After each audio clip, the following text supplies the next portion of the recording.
G'day, good morning. Live day number, what are we up to? Let's have a quick look. Day number 18. Day number 18. Fantastic. All right. Day number 18 of 30. Today we're going to cover Dutch angle and Dutching. So, sorry about the late start. I had a few technical issues, as I do, but I'm very confident that I'm coming through now and everything is working perfectly.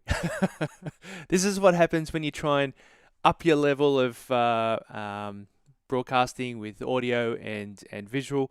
So anyway, we're working through it. It's getting better and better. So thanks for joining me again.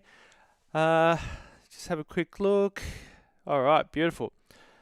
Okay, we've covered a lot already in 18 days. Let's do a recap. So I've got my list here. So I'm going to go through them really quickly. Straighten, visual anchor, rule of thirds, left to right, space, camera height, leading lines, subject to lens distortion, force distortion, compressing the background, symmetry, mirrored and reflective, and then symmetry, spiral, and radial balance. So there's a bonus one in there. Frame within a frame, and then framing, another bonus one in there. Balance and harmony, 2 for the price of 1 again. Get where I'm going here. Like I'm throwing lots at you.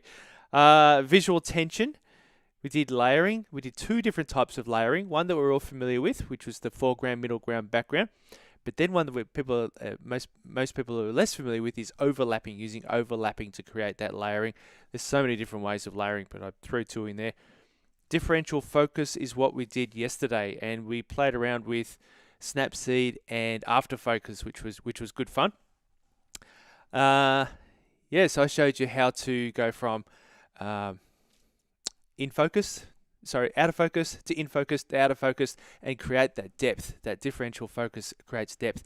Because as you know, composition is more than just positioning the main subject and supporting elements and how they all interact with each other. It's about creating depth as well. So it's about creating engagement and that visual literacy that we're working on to try and attract the attention of the viewer, hold their attention, and then guide them around the photo to provide a bit of a narrative and a bit of a story to the photo, which is super cool. Once you start playing around and doing that and the editing, step 4 of my 4-step system, once you start getting into that is where it goes next level. There's the link to the system, the 4-step system.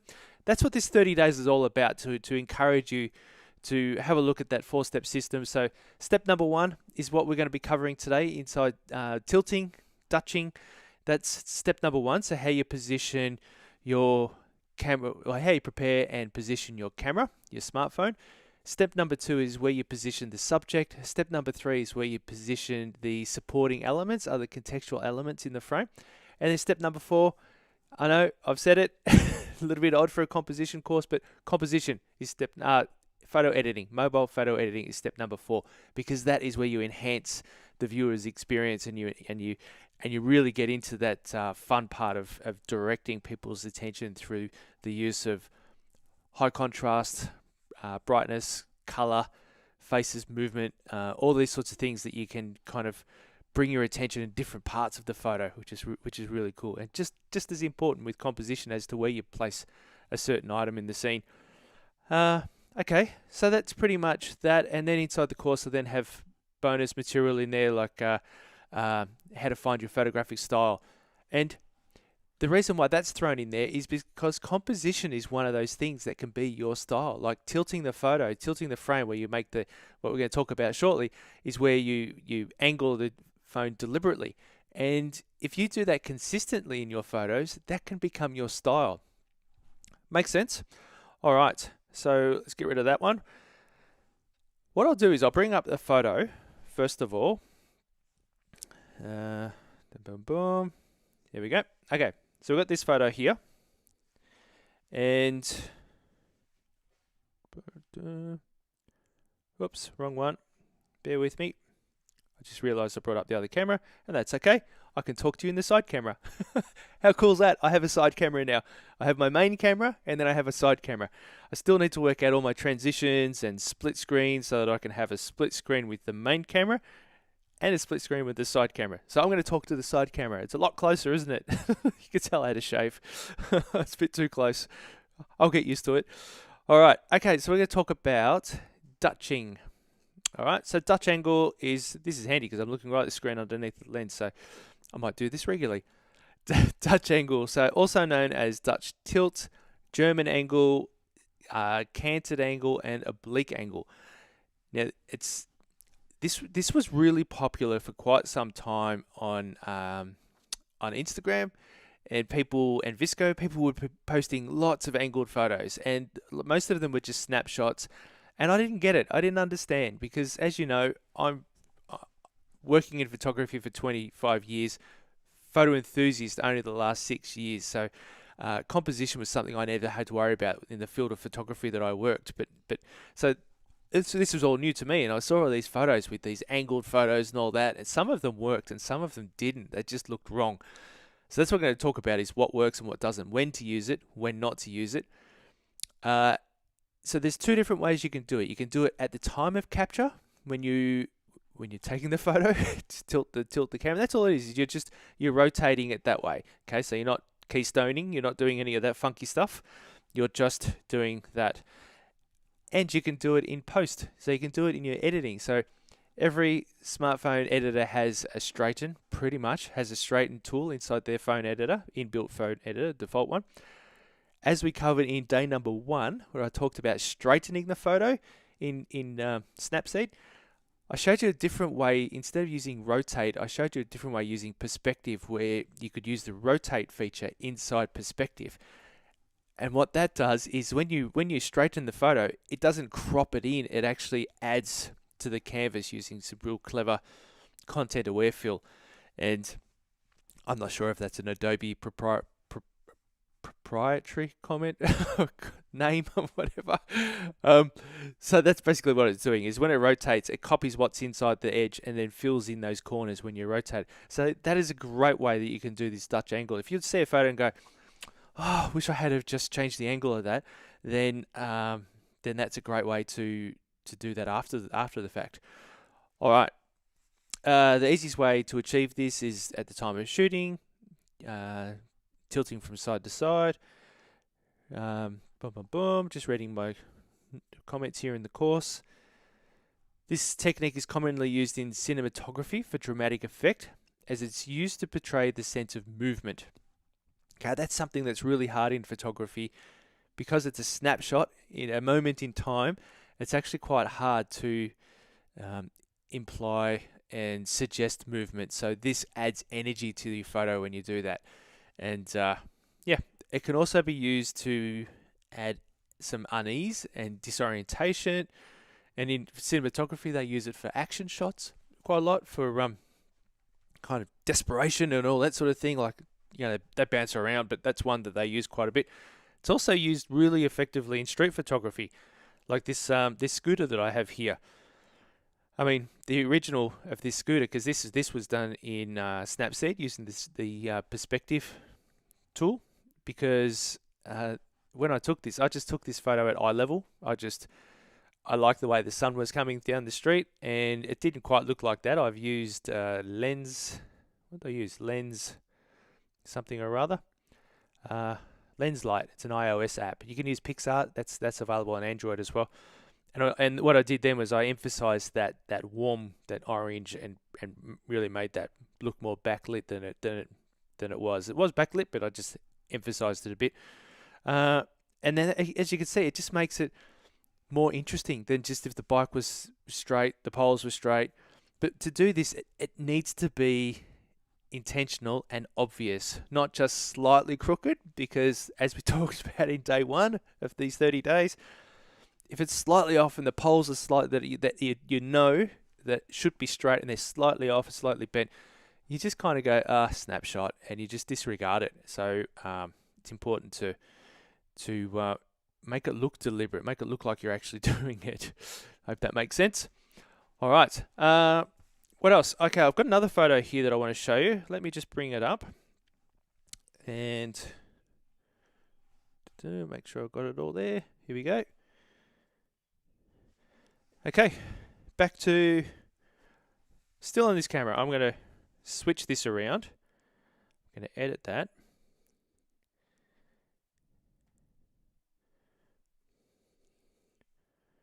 And make this one. Whoop. How rude me looking down while I do all this. But what I want to do is I want to make sure I'm looking at the right camera. There we go. Looking at the right camera again. All right. Having fun. All right. So what I've got here, because what's disorientating me here is I have a display of the live and it's about a minute behind what I'm actually saying. So I can see, it's like, typically when you do a workshop or live, you have this thing called a vanity screen, and you have that so that you can see what you're doing in real time. But because I've got my laptop here, I'm seeing what happened a minute ago, so it's a bit off-putting. Anyway, moving along. So you can see here 5 different examples of this one photo, and this is examples of what works and what doesn't work. You can see here in the middle there, this boy walking along middle of the frame. We talked about space, day number 5. We talked about space. We talked about active space. So active space is when you're walking towards space, okay, not walking towards the edge of the frame where you're about to fall out and walk straight into something, collide with something. It's visual tension. Oh, we talked about that. Visual tension when we talk about that. Day number... We did talk about day number 15. Talked about visual tension, and what that does is, and you can see there, the top right corner, you can see there that he looks like he's walking out of the frame. So it's that visual tension. The one on the two on the left, well, it's up to you. I mean, there's no right and wrong with this, is there? And I say this all the time. There is no right and wrong. It's just that one of them kind of feels, for me personally, it feels like that they're going to fall off the photo or fall out of the photo. So that's something to be mindful of, is that it can create, tilting the photo can create imbalance. And what it does is it changes the emphasis on different elements. So if we look at the 2 down the bottom there, okay, and we can see here, because these are the exact same photo. Okay, just be mindful, this is the exact same photo, not different moments in time. Same photo. If you look at the 2 down the bottom there, when the boy's in the middle of the frame, so I've just cropped it to reposition him. I've just cropped differently inside. So it's one big photo, and I've cropped so that he's at the back of the frame, and I've cropped that way so that he's in the front of the frame. Okay, we're going to talk about cropping later on in this series. So you can see there, the bottom 2 we're looking at, we're concentrating on. Okay, get rid of me. Okay, just the bottom 2. Now the one on the left, because he's centered, okay, the dominant focus is on him, isn't it? Center, and then because his foot's pointing up, you can kind of see that that refinery in the background there. But the one on the bottom right, because he's a little bit further back and he's walking into the scene, the emphasis, it's a bit more balanced, isn't it? The emphasis is equally as much on the refinery as it is on the boy. Does that make sense? I hope it does, because what we're doing is we're changing the visual weight of the photo. All right. Pretty confident that makes sense for you. Let me just have a quick look. My notes here, make sure that I've covered everything. Yep. Okay. So when you tilt the photo, it's one of those things we talk about, like evoking some sort of emotion in a photo, and by tilting it, that's what it does. It sometimes it can add energy, sometimes it can add better balance, or introduce imbalance in that visual tension. Me personally, I don't use it too often, but when I do play around with it, I really enjoy playing around with it. I should play around with it more often, but a lot of my photos are flowers and insects and bugs, all that sort of thing, because you may notice I have a new addition on the desk here. Okay, I've just upgraded my iPhone to an iPhone 13 Pro Max, so I'm getting right back into the macro, having a good play with that, and I will put together a tutorial soon. I just have a lot on my plate at the moment. I've got a lot of workshops running for corporate clients, which is fantastic. Must just be that time of year. So I am going to concentrate on that, and yeah, if you leave a comment below, then like I said, we're a minute, maybe 2 minutes behind, so I might not see it before I end here. But if you comment after the live, I'll definitely see it, and I'll respond. And so I think we'll leave it there. Tomorrow we're going to cover. What are we doing tomorrow? We are doing. I'm going to show you another cool app by Adversoft. It's called Handy Photo, and what it does is it moves things in the photo. So it's the same company that brings us Touch Retouch that we love. Handy Photo is another app they have, and it kind of does the same thing. What it does is you can select an object, pick it up, it'll fill in, like Touch Retouch, it'll fill in that area that it picked it up from, and then you can resize it, rotate it, whatever. You can put it on another photo, or you can put it back into your photo. And I'm going to use an example tomorrow that I did a one-on-one session with Marion, and she's happy for me to share her photo because I think her photo is just a classic example of where you could use this as a composition technique. So with that, we'll leave it there. Thanks for joining me, and I'll see you again tomorrow morning, same time, 7 a.m. Australian Eastern Daylight Time. It's already up, so just hit the set reminder and you'll get a notification pop up. Enjoy the rest of your day. Bye-bye.